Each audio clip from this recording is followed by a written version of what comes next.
Hello, everyone, and welcome to This Week in Games, number 293. Oh my God, we're almost at 300, folks, where we read and distill all the weekly game industry news so you don't have to. Sorry, I'm a little low energy today. We have COVID in our household, so I'll try to overcome it. Here's what we're talking about today. Monopoly Go passes 3 billion, that little spot on the board. It has a big 3 billion on it. Hasbro stock says thank you to Scopley for that, by the way. Zynga brings back Jon Snow, brings him back to life for a new Game of Thrones puzzle RPG. A lot of branding questions Phil wants to talk about, which is going to be fun.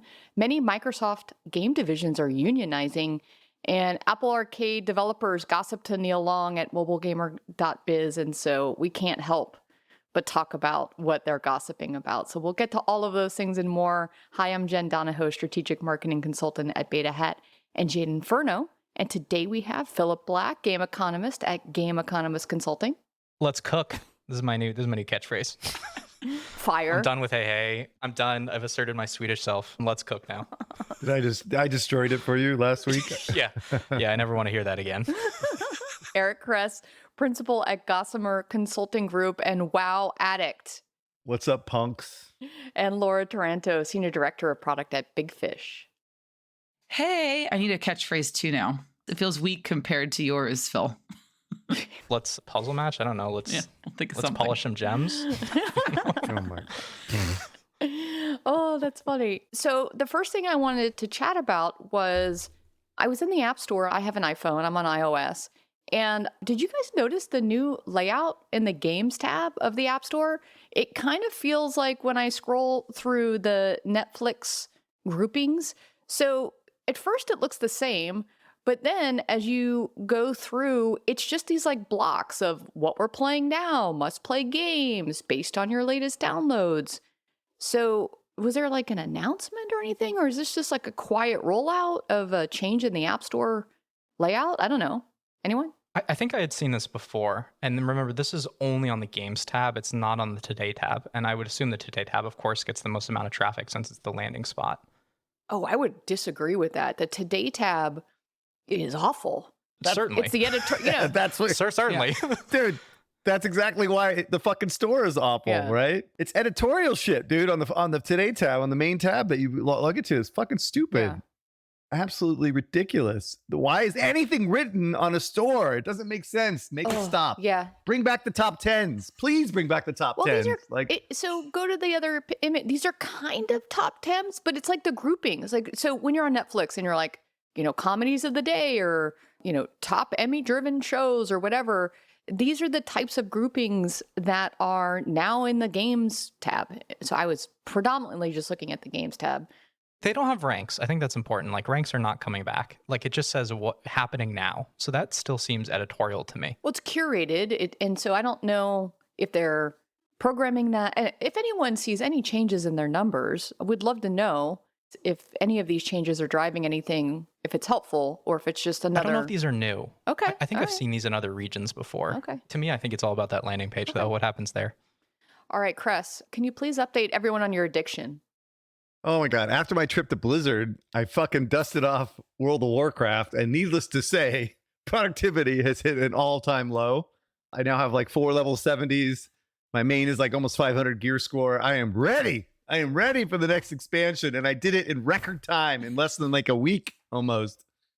By the way, the previews of the next expansions are the best because you can fucking power level your characters like in like no time. So I am absolutely loving it. But it reminds me, and part of the reason I got back to it is WoW is clearly the best video game ever made. I will argue this till my dying day, right? It has all the components of why gaming is so much better than passive forms of entertainment.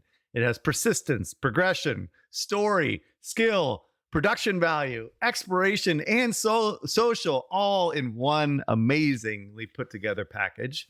So Brian DeSante and who else is over there that I know are all working hard. And we're talking about it later. They're all part of a union now, which is all really interesting. But anyway, I'm back in. All that my life is completely on pause until I level cap the expansion. So don't call me. Don't even talk to me. Please don't expect any work to be done by Eric Kress. It's a fucking sickness though with me. Like when I get into something like this, it's like I just can't stop thinking about it. We're supposedly having this family dinner, and all I want to do is go down to this like appointment mechanic bullshit that you go in and you kill something and get like high level gear. It's a sickness. Absolute What do you tell your sickness. kids? When your kids What? say, "I want to go play games," I don't want to go to school. I don't want to do my homework. I want to play Exactly. games. What's your defense? I'm not playing piano. I want to play NBA 2K for the 10,000th hour, right? No. Yeah. I got to keep it on the under. Yeah. Got to try. All right. So a few things to shill. Mishka's latest podcast is all about the DMA, if you are curious how that works. With Mr. Archie. And by the way, Archie, dude, fix your shit, man. Like there was way too much background noise. There's a fucking dog. There's like chomping. There was like so much shit going on in the background that it was like it completely fucked the message. Actually, the podcast is really good. It does explain the DMA much better than I can ever explain it. And he knows his shit. Like Archie is like a dog with a bone, dude. Once he gets into something, man, he never stops. Like until he knows every single thing about it. But yeah, you got to get rid of that dog. Anyway, put him out in the yard. All right. One other thing to shill. It's kind of a pre-shill. So I'm going to do a VC 101 podcast with 3 amazing VC folks. So I would love to get your questions or topic suggestions. I always come into this a little bit on the ignorant side because I was always at the bigger companies and I didn't have to always go out pitching for money all the time. So if you want to ask a VC kind of some basic questions, send those along to me and I'll make sure they make it into the podcast that we'll record later on in August. All right, some clarifications. Oh, I don't really want to go into this too much, but we had all that licensing talk last week. Let me see if I can break it down because it works a little differently everywhere. So this is a clarification because I am not wrong. But let me clarify some things. Great way to start a correction. Yes. I was going to say. I just want to clarify. Dig my heels in. Because I'm going to dig my fucking heels in because I am not wrong. What are arguments with your wife like? Is it just Yeah, I'm clarifying my non-correction. Thanks. went away, I thought about it, and yeah, I'm right. Yeah. Yes. So, all right. So for most games, the challenge is everyone's like, well, what about this like tiny exception to the rule over here? For most games, the game team will pay the IP holder a rev share for the use of their IP in a game, especially if you're selling a skin or you're selling something. That is a rev share. If you have Admon, there's different models like Stumble Guys, but Stumble Guys will pay for an IP to be inside of the game. That's how that system works. Now, there are things that are promotional partnerships. And I actually talked about this last week. Like when you're a movie promotional partner, there are some cases where there's a barter system where you do agree to both sides will kind of exchange value. And in some cases, this is how things work. And so this might have been actually the case for the Cybertruck. I had some folks tell me that Tim Sweeney and Elon Musk are actually buddies. And so the Cybertruck example, if they weren't selling a skin, and I don't know if they were or weren't, if the Cybertruck was just rolling around in the world, that is likely just those guys are buddies and they just did something fun because they think it's just really, really cool. So in some smaller cases, there is a barter system where it is just a market exchange. And that might have been the situation in the Cybertruck. I don't actually know, but that would be my guess. Does that help to clarify, Phil, since you were the one yelling at me? I think the difference is always between the normative and positive statements. There's what is, and then there's what ought to be. Well, then that's fair. what I was arguing for. Oh. I think there's, of course, this is how most licensing work. You'd be out of your brains not to admit this is how most licensing work. Not all licensing, though. And I think our debate is over who exploits power in this contracting curve. Who can take the lion's share of revenue? If this is a distribution channel, then they should take more revenue.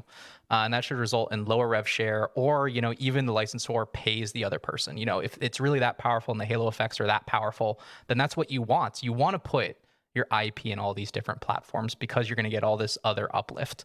So it's not an argument of what is, it's what, they could potentially use to exploit their own brands and to increase the power and the relevance of them. I understand now. That is a fair comment. If you want to put your IP in a game like Brawl Stars that has 50 million DAU, does Supercell have the ability to say, well, why don't you pay us a little bit? I think that, ends up working itself out in the rev share or in the barter system. That would be my argument, though, is if this is the case, if the halo effect is this large, then the bidding amount for partnership should at least go down to some degree if there's all this auxiliary revenue you're getting. And I think it does. I would expect to see that over time. And I think it does. And I think certain partners, most likely Epic, can command a different rate and approach than, some of the other smaller companies do. I also think that, to your point later on, is when you have a Roblox. Now, Roblox is its own separate world because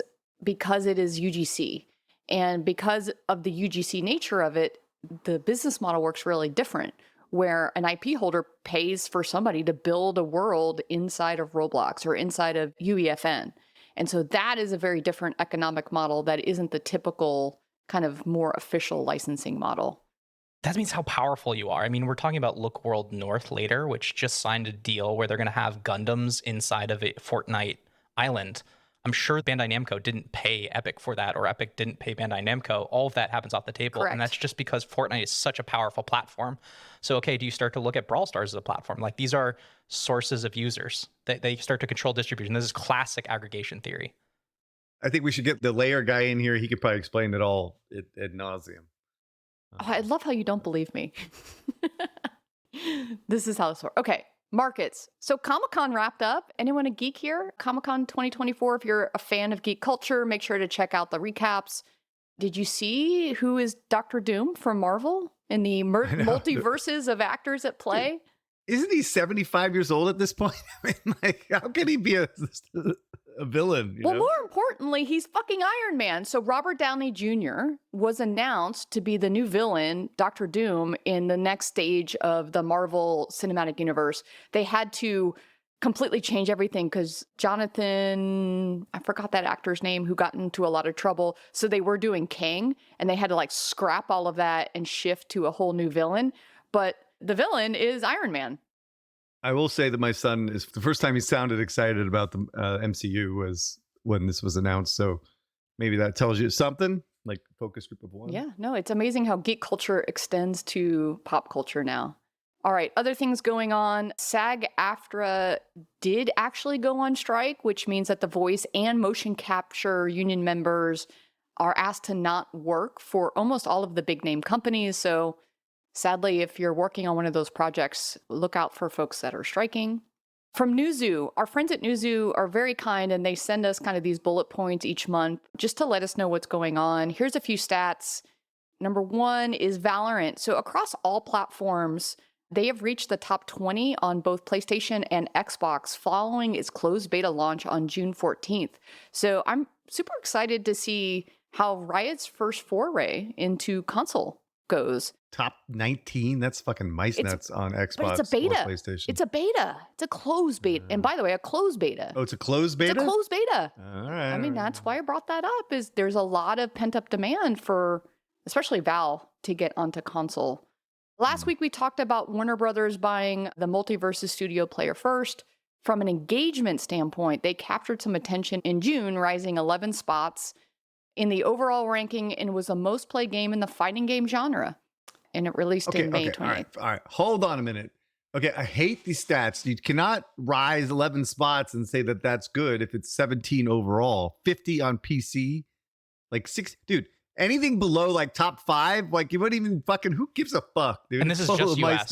This is just US. just It doesn't matter. It doesn't matter. US is the market when it comes to this sort of thing. Their stats are US and Europe.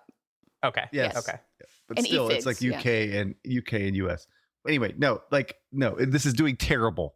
Yeah. Terrible. Yeah, totally. Terrible. Really bad. Terrible. This was an acqui-hire at best for Player First, All right. Okay, moving on. Here we go. Monopoly Go hits $3 billion in revenue. So Hasbro is just so thrilled with this. Hasbro beat Wall Street expectations for the second quarter on Thursday, thanks in part to growth in its digital gaming segment. They are now the top licensor of video games over the past year because of Monopoly Go. They expect to generate around $105 million in revenue for the full year, assuming a modest monthly revenue decline and consistent marketing support. CEO Chris Cox said during the company's earnings call that is all in on digital gaming. Cress, 105 million? That's it? That's it? Well, yeah, actually, there was a quick correction. I did get some pushback on my characterization of Hasbro in that they don't have like AAA teams. I'm very aware that they have AAA teams. I think they have 4 or 5 like AAA teams. What I'm suggesting is they are not of the highest caliber AAA teams that are capable of delivering AAA content that is contemporary. So I thought that's what I said, but I'm going to repeat that because that is what I believe. In terms of this licensing thing, 105 million bucks is interesting because my assumption has always been that it's like a 12 to 15%, kind of like, rate. So this kind of foots if they do $1 billion or so a year, maybe. But in my estimation, it seems a bit low for them from a revenue perspective. Well, they have deductions. Well, you know what this suggests, exactly to your point, Jen, is I think that old word profitability comes back, right? Is the rev share a part of after expenses? Yes. So does this tell us that Scopley spent a lot on UA? I don't know. Yeah. Contract works differently. And when you do a contract, number one is obviously App Store fees come out of that. And then there's typically something called deductions or net deductions, which is every company can go in and negotiate what do you take out before you get to a net revenue number that your royalty is calculated against. And so in some cases, marketing or UA can come out before that net revenue number so that it is a lower number that gets calculated against. I don't know exactly how the Hasbro deal is set up. I imagine, they do say there's a monthly revenue decline and consistent marketing support. You would think that a little bit of marketing goes into reducing that net revenue number so it's a lower base for royalty calc. Obviously, this is pure profit for them. And for Hasbro, this is a big fucking deal, right? Because they're not a very profitable company relative to Scopley now, obviously, and some of the game companies, right? So $105 million of pure profit is amazing. Having said that, this deal was signed 10 years ago, right? So let's amortize that over like a 10-year period, like where they could have been making their own game in theory, right, over that period, right? And if you if you compare the P&L of making their own game and making a shot at it, I don't know. But your point last week was they could never make their own game like this. Well, if they made the right investments in the right people, they seem to be getting more and more aggressive, right? It's taken them forever to do this transition. I mean, it's always possible, I guess. But at the end of the day, this is going to be the calculus that they're going through, right? With all these big guys that they're hiring and all these teams that they're building. And do they really want to give $3 billion away to Scopley with their IP? That's the calculus, right? And if they are a digital first company, then it seems to me make sense that they should be building this stuff on their own. Yeah, right? I still think you should diversify and do a little bit of everything. You should license some things, you should build your own things and take your swings. Because as we all know, you got to take your swings because no one ever, like I told you, I've made 10 or 20 versions of Monopoly in my lifetime making Monopoly games. I think if you added up every single SKU I worked on, it would. It's like a tenth of what it was. It's a tenth of this number, right? Like they hit magic. They hit the gold mine, and I don't think you can ever have predicted the success of this at any point in time. I know I'm talking out of both sides of my a-hole right now. I'm just this. I want to be clear. I know I am doing that. What I'm saying though is that they are making huge investments in building up their interactive group. Yep. This is the calculus that they're going to be going through in terms of looking at their other licenses and seeing what's out there and seeing what they can build themselves. And we'll see if they can actually make it go. Okay. Right. Another go. Scrabble go. Monopoly go. That was a great pun. Yeah. That was a great really pun. good pun. I know, well done. Yeah. This podcast is brought to you by AppsFlyer. In today's digital world, understanding your app's journey from discovery to download is more than just insightful, it's essential. Enter AppsFlyer, the leader in mobile attribution and marketing analytics that allows you to measure the full potential of your marketing efforts, making every ad dollar work smarter. With AppsFlyer, that's your new reality. Dive deep into data-driven insights that reveal exactly where your users come from and how they'll interact with your app. AppsFlyer, where your app's potential meets performance. Step into the future of game monetization with Xsolla, the premier partner for game developers seeking to expand their reach and revenue. Xsolla provides a robust suite of tools designed to enhance user acquisition, manage subscriptions, and streamline payment solutions worldwide. Unlock new markets and maximize profitability through their customized, secure payment architecture and dedicated support team. Xsolla, powering game developers to achieve global success.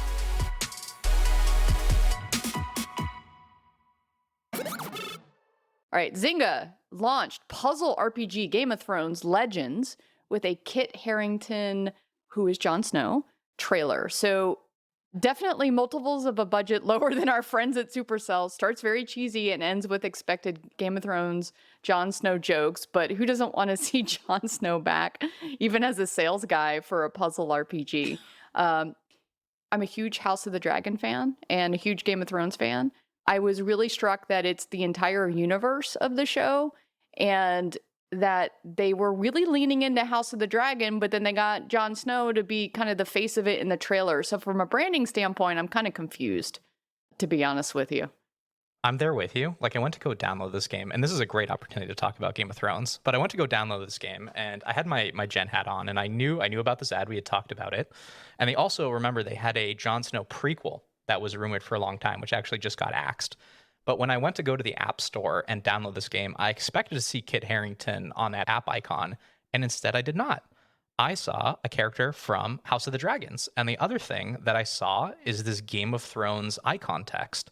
And so, there's this really weird branding issue I'd love to learn more about, where you've got A Song of Fire and Ice, which is the book series.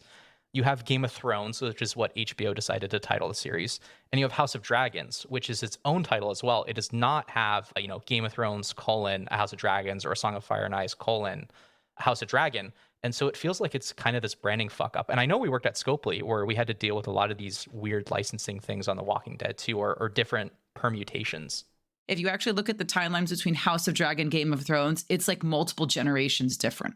So they're same universe, but it's not like it's back to back. It's like the prequels, if you're a Star Wars nerd. Prequel. Yeah. It's like Acolyte. It would be the best Star Wars analogy. So I have to imagine that this game has been in development for a long time. And I think they should have known that House of the Dragon has been doing really well. I may have recommended a pivot in how you looked at the branding for this. And I have to imagine that the team tested this, right? They had to have tested with App Store copy, with app icons. Young Rhaenyra doesn't land on the icon if young Rhaenyra doesn't test the highest versus a Kit Harington. And they probably had already locked them in, and they probably got, too far down the path of all of those different things. But I think it's a missed opportunity to not tie everything together, to lean into the newest branding. So I don't know. I'm confused. I would love to talk to the brand person at Zynga and be like, tell me the story of why you landed here and why you're keeping it this way. And they're probably going to tell me, but Jen, that's how it tests in the App Store. So that's what we do. But I'm like, it doesn't make sense. And so that's sometimes where data and science and your gut and consumer perception, sometimes you have to equate those two, and you can't always go with science. What makes sense? Do you think HBO, if we go all the way up the stack, do you think HBO fucked up in how they managed A Song of Fire and Ice, House of Dragon, and Game of Thrones branding? Maybe it could have been like a Game of Thrones story.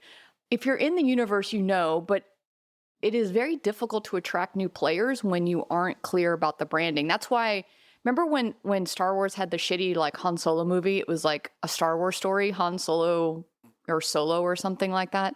That way that, if you're new, you know what universe you're coming into. The challenge here is that, they did not kind of link it all together. The other challenge is, remember that Game of Thrones ended really poorly. And true. Which is weird for them to then brand it Game of Thrones. And there are already 3 other Game of Thrones games that are out there that you have to compete with in terms of, search. So I don't know, why wouldn't you be House of the Dragon then? And so if we look at the entire Game of Thrones portfolio, I've always been angry at HBO for not getting this into games earlier and sooner. They had a bunch of weird propositions. There was a Telltale game, I don't know if you remember that. Behavioral Interactive did a really bizarre RPG, and that was all I had heard of. But there has been a Game of Thrones 4X game called Game of Thrones Conquest, right? which is Yeah, it's been out for a while. It's been out since before 2018. It was, I think, during season 1 or 2 of the show. And when you look at lifetime revenue for that game is actually approaching 800 million in lifetime revenue, which blew my mind that this 4X game is doing this well. I had no idea Oh, it you had reached didn't? these heights. No, it crushes it. And by the way, let me also, just from a marketing standpoint, as somebody who watches the show, they now put, before the show airs, a QR code. I think it's Conquest. Actually, they do a really poor job of saying which of these 3 games it is, but they put a QR code up and they say, unlock a free character for HBO fans or something like that. And at the end, they also do a whole little trailer of the show of, train your own dragons, become your own destiny. They put the QR code up. I think there's a real opportunity for HBO to look at what I call lower third. And so we did this on WWE, where you can still see like something going on with the show, but in the lower third of your screen, you have a persistent QR code, a little call out to what the game is, the game name, and the benefit that you're getting. And then the consumer can still kind of see other things going on, because right now I'm worried that people are just like fast forwarding through this. But if you stick that on like over the top of maybe the recap or something else, I think you could really drive more installs.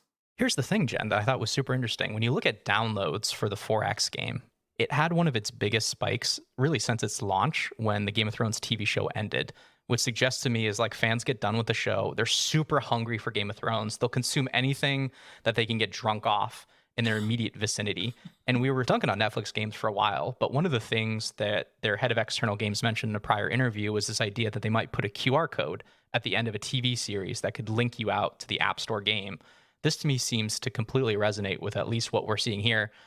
This feels like a good acquisition strategy. Just love them to do it. Oh, yeah. I mean, like, that isn't a new idea. Like, I did that on WWE in 2016, where we did like an animated version of like one of the WWE superstars, and a bumper. And then we would put up the QR code, and we could actually, back at Scopley, we could look at minute by minute downloads. And I could tell you the lift that I would get every time during a WWE show when those promos would go up with the QR code. I was able to see the lift and then do an attribution to that, because I know you love that, Phil. And I could tell you the ROI every time I paid for one of those spots during a WWE show. So I know that these things work, especially with the hardcore fan. Especially, we did a version 2 where we put a code. And I was like, enter code, heel turn, and you unlock, like a character. And the code redemption I got on those things was amazing. And so there's so much that Netflix or Game of Thrones or HBO can do that I just don't think that they are doing, because they don't have different teams. The problem is you have these different teams who, the game team and the licensing people have to go to the show people, and the show people are like, why would I do that? Let me break this down for you guys quickly. This is like a very simple thing that you guys are making way too complicated.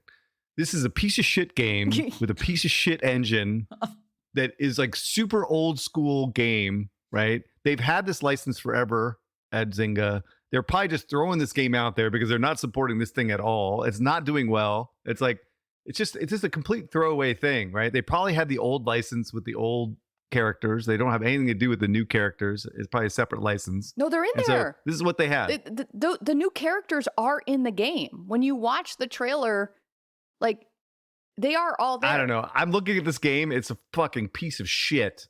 Bottom of the barrel. This is the shit we were making 10 years ago. Why didn't they give it to Kabam. Legendary? Why didn't they give it to the Finnish Empires and Puzzles people? Oh, Small Giant Games. Licensing people are fucking whores. Okay, they've licensed it to anybody, right? Anybody that's paying the MG, they're gonna license it to. They don't give a fuck. But they're under the Zynga roof. I They're know, under but the they Zynga have a roof. competitive game. So, I mean, that's a whole other topic. Zynga has 3 puzzle RPGs at the company. Forget about this. This They're is a taking throwaway swings. shit, dude. They're taking No, I Their think swings. focus is on peak. This is a throwaway game. 100%. All right.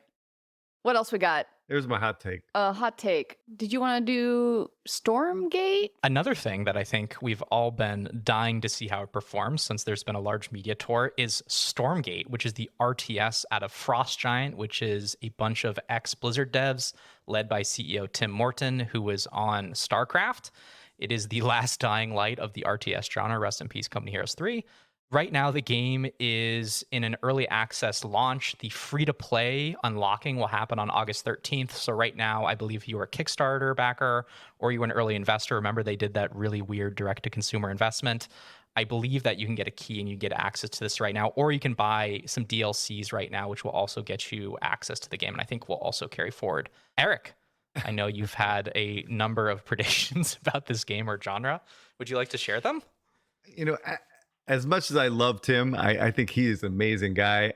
And I do believe in his passion for this genre because it is kind of the OG genres. Like back in the day when I was at EA, we acquired Westwood that did Command and Conquer. It doesn't look like this game is going to do it. It just doesn't. Like the reviews are really, really, really, really mixed for a very dedicated core audience, which is always a bad sign, right? I'm not really seeing any buzz, and maybe they're going to do this into the next 2 weeks when it actually launches on August 13th. I think honestly, if they may have been a better bet to hire a publisher that could get the first version of this thing out and sacrifice some of the margin and some of the model for that. And because it looks like fundamentally they needed more time. The game is not even close to complete, according to all the reviews by the hardcore that have been involved. Obviously, it's still in early access, but 2 weeks is not enough to really finish it up. Or maybe it continues to be in early access forever. I don't know. But I don't know if many folks are going to stick around for this. I mean, that's my hot take. Will they sell like 1 million or so units? Maybe. That sounds about right at like $30 ASP. So they'll make some of their money back and we'll see. But it just doesn't look like the game is robust enough to keep players engaged and keep these type of like hardcore customers happy. But that's kind of my hot take. Oh, interesting. I know that they're trying to go at publishing themselves. And so it's interesting that you think they should have sacrificed the margin for that. Okay. MiHoYo, just coming off ZZZ, which I think we will have a look at next week. It's actually dropped off in terms of downloads quite a bit. I think there's some interesting stuff going on there.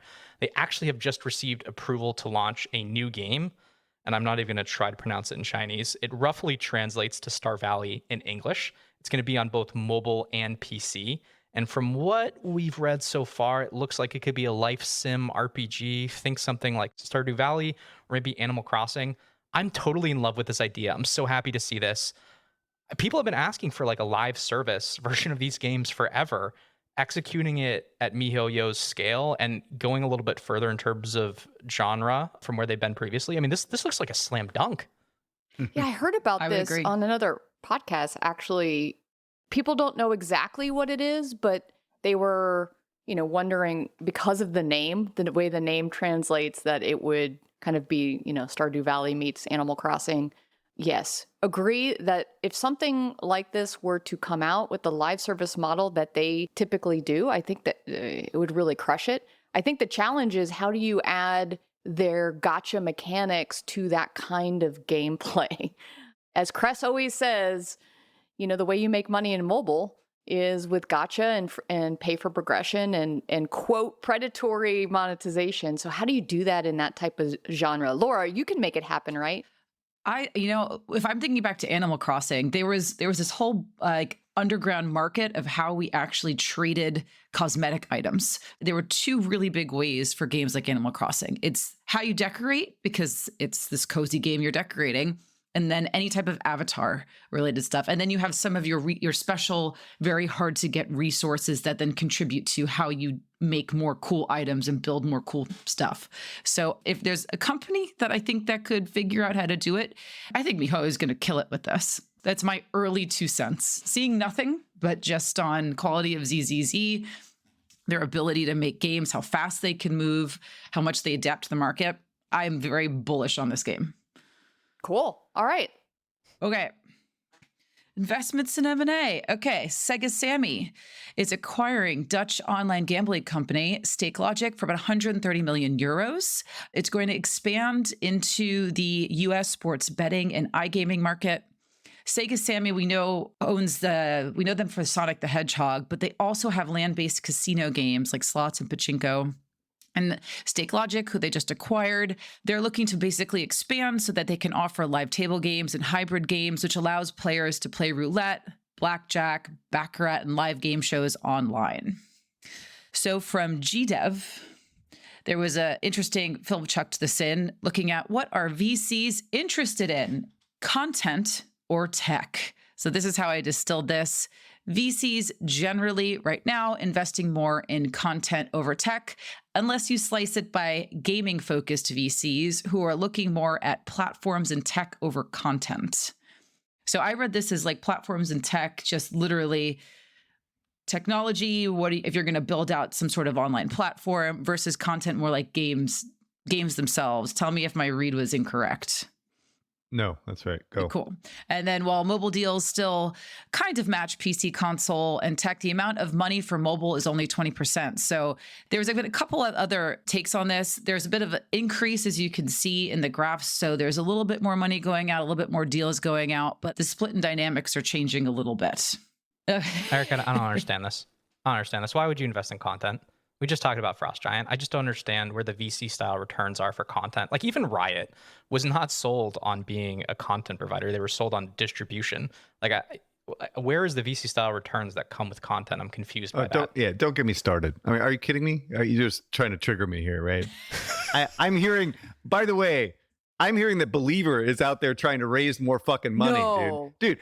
Lightspeed told me, dude, he said specifically that they were going to be able to get a game out by that with their first like $50 million, right? And they're out there raising again, and there's not even a fucking prototype, you know?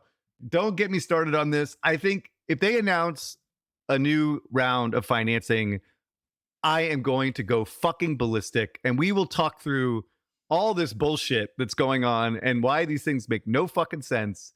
And, you know, $1 million salaries and bullshit, right? Like all the stuff. So yes, no, content, I think is going to be a tough investment for VCs.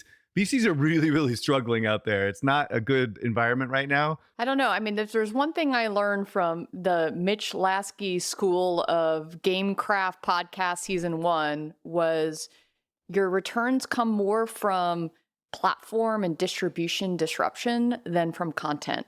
Like that, if I had to summarize one of my biggest takeaways from the, you know, what I think was like a very genius career, that was it. And so, Chris, I think I agree with you. And I know a lot of those Believer folks are ex-Riot.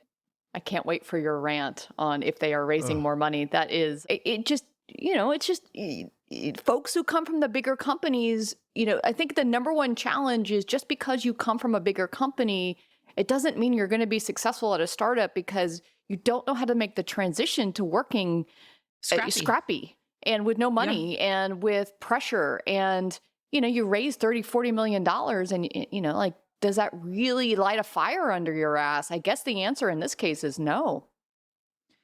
I also think it's like we were talking earlier about Hasbro just making games themselves. It's hard. Making a game today is hard. I'll talk a little about Monster Hunter Puzzles, but like that game is massive. It has everything you'd think you'd want to see, but the execution's not quite there. And if you're looking to build out a mobile game and say, hey, this game's going to be a hit, I would be super skeptical. Yeah, 2 cents. All right. Another exciting announcement, Look North World, studio and publisher dedicated to creator platforms, has raised $4.5 million in seed funding. Mishka just had a great podcast with their founder, Alex, on, who was also the founder of Bungie. They've developed and published 5 games on UEFN for Fortnite. And they've also interestingly done premium mods for Ark Survival Ascended, which I'm kind of confused by.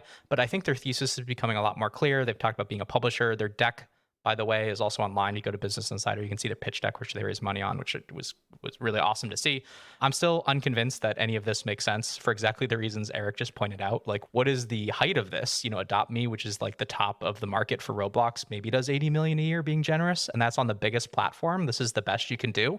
The economics are very tough, I think, to get right, but they're doing interesting stuff. I think Alex is a brilliant human being. He also has his own podcast called The Fourth Curtain, which is a blast to listen to. But curious to see how it goes. Yeah, I met him at LVP. He's a really interesting, really smart guy. He's got a lot of energy, let's say. But the fact is that UEFN model is kind of broken if they don't allow for monetization design within games. So if it's all cosmetic economies, like I don't know how he's going to scale this type of business. So that has to change. Yeah. The 2 other challenges I think I heard were like there's lack of save state and that the marketing, it's like almost impossible. There's no deep linking. So you can't go out and market like, hey, come play my creative world with this deep link. And I think those are two things.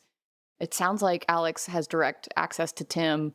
In some green room of some conference, he was like, went up to Tim and was like, please give me deep linking and these things. And I hear they're working on it, but from that podcast that Mishka did with him. But anyway, you're right. Unless they start solving those problems for that platform, I don't know why, folks are just playing and dabbling, which is great. You need to kind of dabble and innovate, but it's not paying off right now. All right, so what else? Basically, the way to get deep links and Cybertrucks, it's never the actual business meeting. It's the meeting in the back room where you're like, elbow nudging buddy trading. Can I get deep links? Can I get a Cybertruck?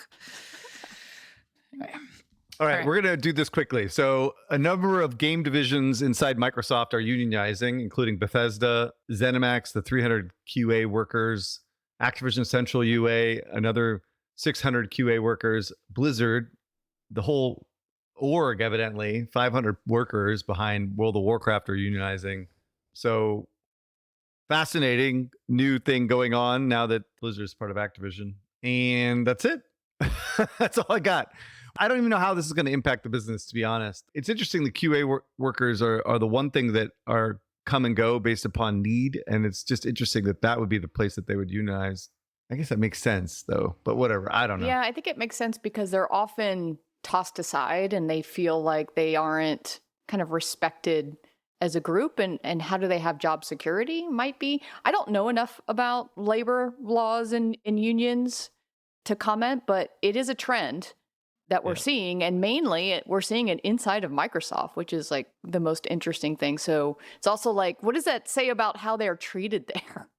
But that's part of the agreement that they had with the CWA when they went forward with the Activision sale, is that there were certain agreements that they would have to abide by in terms of how they handle and respect unions. So I think part of this is you're seeing it specifically at Microsoft for some of those reasons. But I completely agree with you, Jen. Like, this Game Makers Guild included non-QA functions. In fact, it was almost exclusively non-QA functions. We're talking about design, we're talking about art, we're talking about production. I have so many questions about this legally. What if you're a remote worker? What if you're in England? What does it mean? What are they actually going to bargain for? What's their leverage? I mean, they're in California. So I think there's enough here to actually get someone on a podcast and talk about, okay, what does unionization actually mean? In Sweden, it doesn't mean what people think it means, but I think in California, it'd be interesting to talk about it as well. Yeah. This podcast is brought to you by Heroic Labs. You've heard of Heroic Labs by now, and we keep talking about them because in today's mature market, you need every edge to be successful. Rather than spending those precious company dollars on building game tech, focus on building your game and shipping it. Get it into your players' hands faster and grow your community. Heroic Labs is a battle-tested partner and friend of the podcast. Their tech enables you to be flexible, creative, and scale for success. Heroic Labs has your tech stack covered. Whether you're looking for a world-class back-end server, an amazing game development framework, fantastic live ops tooling, or reliable mass scalability, Heroic Labs has solutions for all of these challenges. It's not just us at Deconstructor of Fun praising Heroic Labs. The company works with some of the world's biggest publishers on the most beloved games. Focus on your game, save a lot of money, and avoid tech risks with Heroic Labs.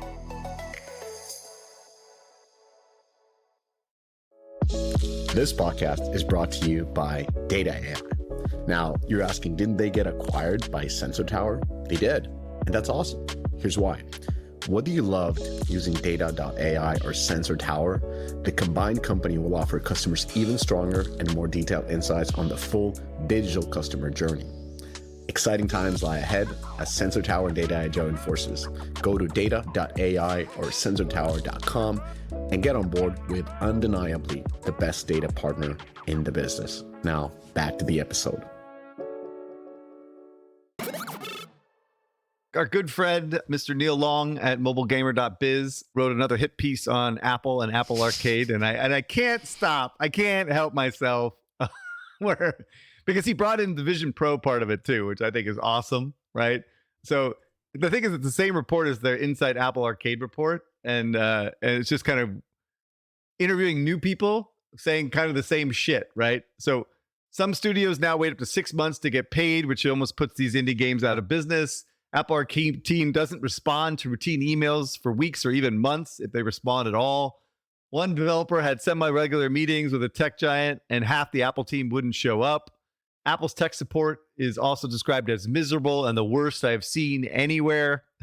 Vision Pro struggles to run complex games, and to developing for it is like going back in time 10 years due to lack of tech support.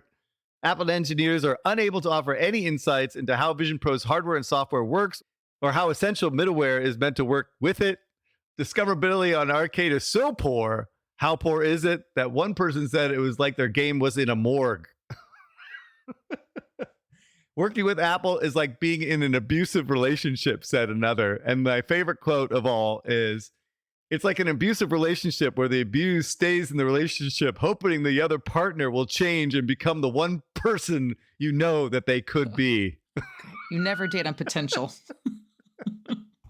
Good, dude, keep fighting the good fight, Neil. Keep fighting the good fight. Apple is a fucking shit show. Absolute shit show on a regular. What else? What do they do well? I mean, the consumer shit, they do well. They're just like the worst fucking partner known to man, you know? And this is just the tip of the fucking iceberg with this shit. Anyway, I love it. Love it. Any chance I get to badmouth Apple. By the way, I'm going to buy like a $3,000 laptop tomorrow for my son, you know? So I guess, you know, I'm not voting with my money, that's for sure. All right, moving on. All right. Neil, thank you for the greatest collection of quotes and humor and smiles that gave us that great podcast segment. Neil, you're the best. Phil. Garden Joy, Scopley's take on Design Home, or we consider Redacore, globally launched last week, going in and out of soft launch on iOS and Android since mid-2022. I've been following this one for a little while. Laura, you picked this up, though. This was one of the studios that they invested in out in California, which has been sitting around for a while. What's going on here? Okay. So I picked it up, I had a look, and I was like, oh, is this going to be another Redacore clone? Probably just like same thing. And it's actually not.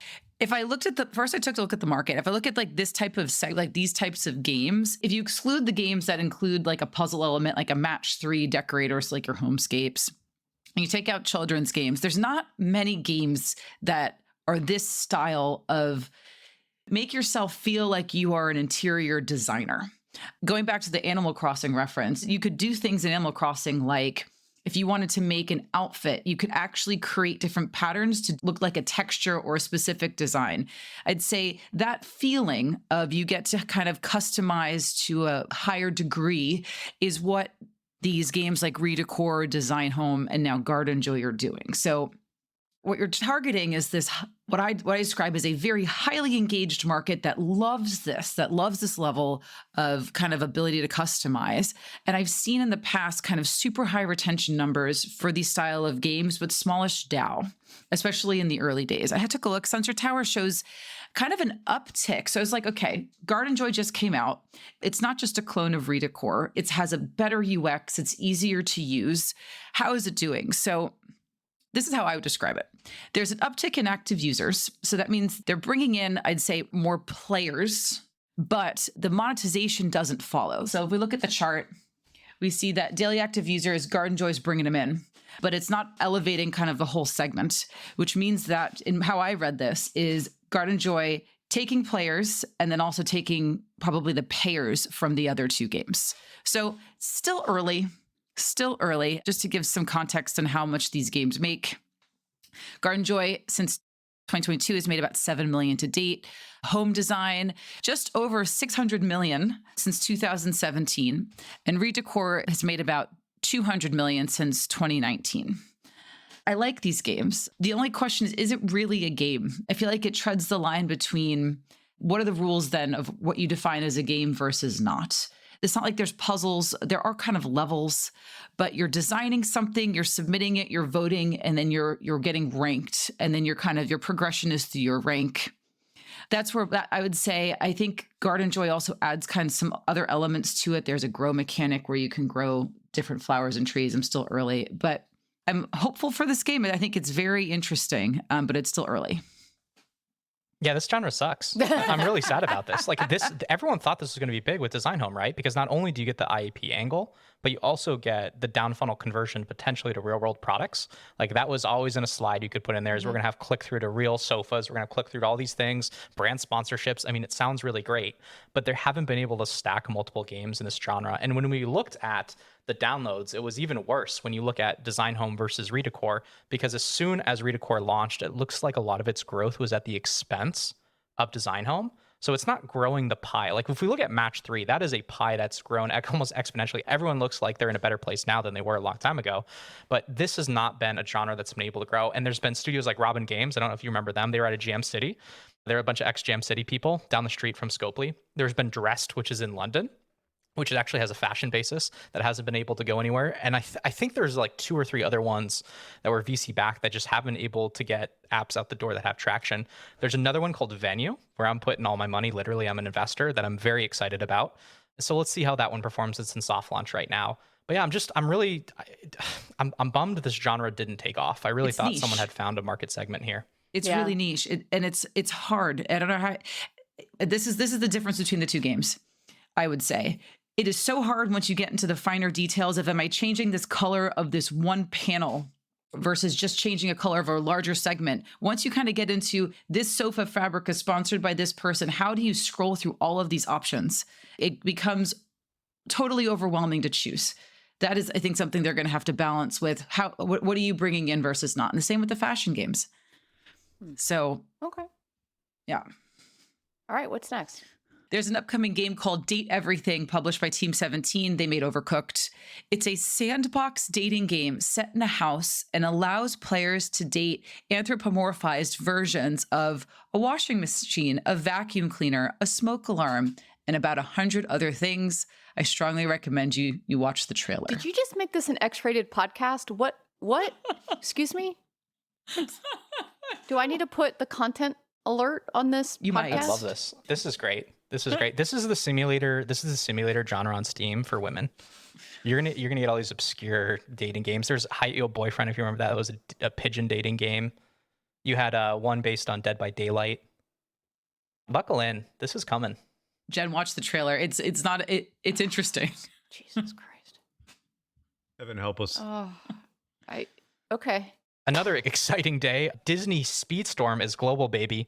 This is the kart racer from Gameloft, which was on Switch, which was doing gangbuster download numbers.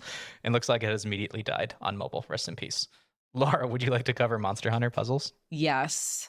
All right. So Monster Hunter Puzzles has been out for a month. It was live as the end of June. So it's from Capcom, and it's a little hard to describe. It's match 3 meets renovation plus cosmetics plus light resource collection and pseudo battles. And then in the engine itself, they almost take inspiration from Royal Match, from Homescapes, from Harry Potter. It has the makings of a good game, but in terms of execution, it's falling a bit short. So looking at the chart here, I mean, but I think to no one's surprise, Japan's performing the best in terms of revenue. US is at second place. It's like generally at like 30K per day IAP. They also have light ads. If it sustains like maybe like $8 to $10 million a year game, for this type of genre and this size, I think it's quite small. There's one bit that they did add. So when I worked on Match Upon a Time, which was a game we launched, they had something called Time Freeze, and they did take that mechanic is in, which is I thought very interesting use. Board freezes. You have 15 seconds or so to make matches. Every board holds in place and then it falls. So they're experimenting with engine and cascades, which I think is an important trend for this genre. But what they also had, the battles, they feel kind of meaningless. That when you make matches and you're fighting a monster, like kind of the monsters from the Monster Hunter IP, it don't affect the monster. It looks like it's calculated as a % of goals achieved, but the monster affects the board. It's this whole weird setup. You know, I love what they're trying to do. And honestly, I'd love to work on this game and kind of make some adjustments to it to make it feel a little bit more cohesive. I think they should have looked at Royal Kingdom for how they did battles. That would have been a better mashup. Anyone else? Dude, this game's not doing crap. Even in Japan, it's like a huge miss. It's Yeah. like, Oh, I don't know what they were It's thinking. small. It needs work. man, it sucks when you have such a great IP like that and you just don't land the plane. That's a Yeah. big miss. Like build a location game or something. Yeah. Wait, there. That game did really well. that game's game's actually doing doing much better. okay, right? Yeah. That is true. It's actually doing well in Japan. It's doing well. Yeah, it is. Oh, you make fun. I just watched that trailer on Date Everything, and I'm scarred. You put these glasses on, and the glasses like allow you to transform like the piano into a person, and then they accuse you of cheating on them with other pieces of furniture. I guess I always ask for innovative gameplay, but maybe the Monster Hunter team needed to put those glasses on and point it at a puzzle game and find a better puzzle game. All right, so we're at an hour. Topics. Okay, there was a report that came out last week in the Wall Street Journal about Twitch and a lot of its troubles in recent times. Ooh. One of the insiders in the report worries that it will potentially become a zombie brand, and they pointed to other Amazon brands like Goodreads and Woot as examples of zombie brands. Twitch co-founder and former CEO Emmett Shear stepped down in March 2023. The platform announced plans to shut down its services in South Korea in December. This thing was purchased 10 years ago in 2014 for $1 billion. And one of the big shocks, at least in the report, is that it's still not profitable. And when we look at what's been happening to headcount at Twitch, in 2022, they had around 1,800 employees. By 2023, this was down to 1,400 employees. By 2024, this was around 900 employees. And if we do a quick look on where they are in terms of platform health metrics, if we look at average concurrent viewers, it looks like it is a decline since 2021, where they had 2.78 million concurrent users. In 2024, so far, they have 2.41 million concurrent users. So the trend line doesn't look great. It looks like growth has stalled. And if we compare them to the three biggest platforms, you've got YouTube at number one, of course, when it comes to live streaming. Twitch is number two. And then there's been some conversation about Kick, which is still far, far behind where Twitch is right now, but it used to actually be a crypto platform. Jeez. Eric, let us know how it is. Okay. I'm going to have to caveat this a little bit because my information is very, very old on Twitch. But I had tons of friends from EA that worked at Twitch over the years. And fundamentally, this company was never profitable. Like, they're burning fucking money, right? And so the goal for Amazon was to acquire Twitch in order to get access to this audience so that they could convert them to Prime. And for that purpose, it might have actually worked. Like, because I think they did really well with Twitch Prime during its heyday, right? When they were first starting from that. So from that particular metric, it was fine. Whether it was profitable, no, it has never been profitable, even with Amazon's, services that they provided. Which is cost plus. I think people should realize it's not free. It's cost plus AWS. It's not free. But even if you were to deduct those costs altogether, I think it still was unprofitable, right? Because they never found a business model that made sense. They never embraced advertising. They were absolutely 100% resistant to advertising, which is the only model that makes sense for this type of business, in my humble opinion. But in actuality, though, the data was not that bad. Like, they've maintained an audience. Like, they're still a very popular platform. They just cannot figure out how to monetize, or unwilling to do what it takes in order to monetize that audience. And that's part of my biggest issue with Discord, right? Is that they're going down the same path where they have this huge captured audience, but they aren't monetizing them for shit. So it's like the network costs are more money than they're generating. So anyway, it's just interesting that these big social platforms can grow and create these huge groups of people that are super dedicated and super valuable from a demo perspective, and yet they still can't monetize. It's like mind-blowing to me. I mean, from a marketing perspective, this is an invaluable channel. When I was at Riot, we did a lot of kind of data mining to understand the correlation between Twitch streamers and how your business was doing. And Phil, you would love this. There was actually a correlation between the number of unique Twitch streamers and the success of how we were doing in terms of engagement and monetization. So as you were going, you could the more people that were following and streaming your game, the better you were doing. We don't know that's how the causal arrow points. It could go the other direction. I would say data nerds at Riot. There's also Y. Well, there's X causes Y causes X, and then there's Z. Okay. Well, God, stop. The data nerds at Riot were able to at least say with a lot of certainty that that was the case. And that was a few years ago, but I would imagine that it's something similar. So from a value to the industry and a value to games, this platform is immensely important. However, as a business, which is your point, it continues to struggle. They keep trying to figure out different subscriptions or different ways to monetize. The challenge too is the ad business, from a UA perspective and a performance marketing and even a brand marketing perspective, I had to have to shy away from them. They were so expensive, and the incrementality, Phil, you would love this. It just wasn't there because your players are kind of already there. And if you're watching a stream for one game, the chance of you seeing an ad and going and playing another game was actually not that high because you were very, very, very dedicated to that one thing. They just can't figure out how to make money, which sucks because we need them. We need, I as a marketer, I need this platform. I worked at Amazon, and it's very interesting to see how they treated Twitch and just how they think about business in general. So Twitch gets its own offices, its own branded offices. They get their own email addresses. They definitely have their own identity inside of Amazon. One of their strongest, I would say, Aqua deals that has an identity inside of Amazon.